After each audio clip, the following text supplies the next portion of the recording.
La parole est à monsieur Perceval Gaillard pour le groupe La France Insoumise. Merci Madame la Présidente.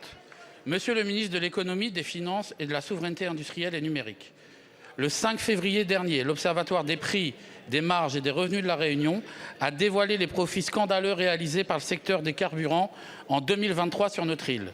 Les grossistes pétroliers ont engrangé 28 millions d'euros de résultats nets, tandis que la Société réunionnaise des produits pétroliers, uniquement pour son activité de stockage, a dégagé 5,8 millions d'euros de résultats nets.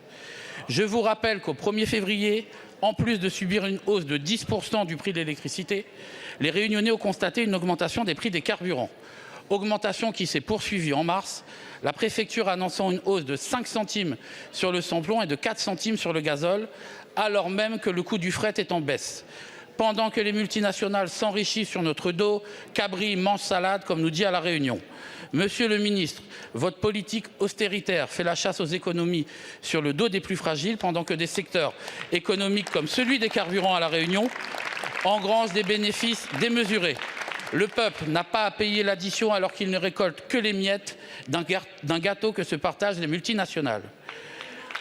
Comme vous le savez, à La Réunion, les prix du carburant sont administrés. Alors, plutôt que de demander gentiment, comme à votre habitude, aux profiteurs de crise de bien vouloir partager un peu, êtes-vous prêt à taper du poing sur la table et à apporter de vraies solutions politiques en appliquant le blocage des prix afin de redonner du pouvoir d'achat à l'ensemble des Réunionnais? Victor Hugo disait « C'est de l'enfer des pauvres qu'est fait le paradis des riches ». Allez-vous avoir le courage, monsieur le ministre, de prendre dans les poches des grossistes pétroliers pour faire baisser les prix des carburants à la pompe dans les prochains mois? Allez-vous avoir ce courage, oui ou non? Je vous remercie. La parole est à madame Marie Guévenoux, ministre en charge des Outre-mer. Merci madame la présidente. Monsieur le député Gaillard, vous m'interrogez sur les conséquences des profits sur le prix des carburants à La Réunion. Comme vous l'avez sous-entendu vous-même, vous le savez, dans les DROM, les prix des carburants sont fixes et sont fixes pour protéger le consommateur. Ils sont fixés, c'est maximum des prix des 6 carburants, par le préfet. Ce préfet n'a pas de pouvoir d'appréciation, il n'a pas de liberté d'appréciation, mais il se contente d'appliquer un calcul, une formule liée à la réglementation. Aucune marge des entreprises que vous citez n'a été intégrée dans ce calcul pour revaloriser ces maximums. J'ajoute que ce prix des carburants n'est en aucun cas taxé par l'État. Il est en fait soumis à des taxes locales, l'octroi de mer par exemple, ou la taxe sur les carburants. La hausse que vous évoquez, de 4 à 5 centimes par litre, est très facilement traçable. Elle est due à la hausse des cours des carburants, ainsi qu'à la parité euro-dollar. Alors heureusement, monsieur le député, je pense que vous serez heureux de savoir que cette hausse, elle est contenue.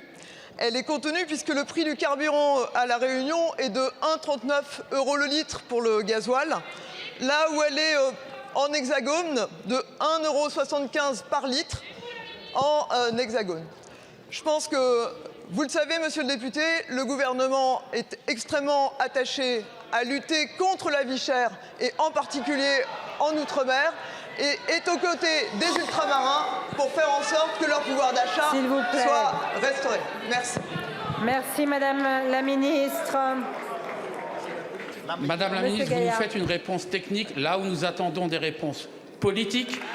Et ce que nous vous demandons, c'est justement d'intégrer les marges des grossistes pétroliers dans le calcul du coût du carburant à la pompe.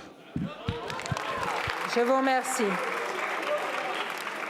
La parole est à madame Stéphanie Galzi pour le Rassemblement.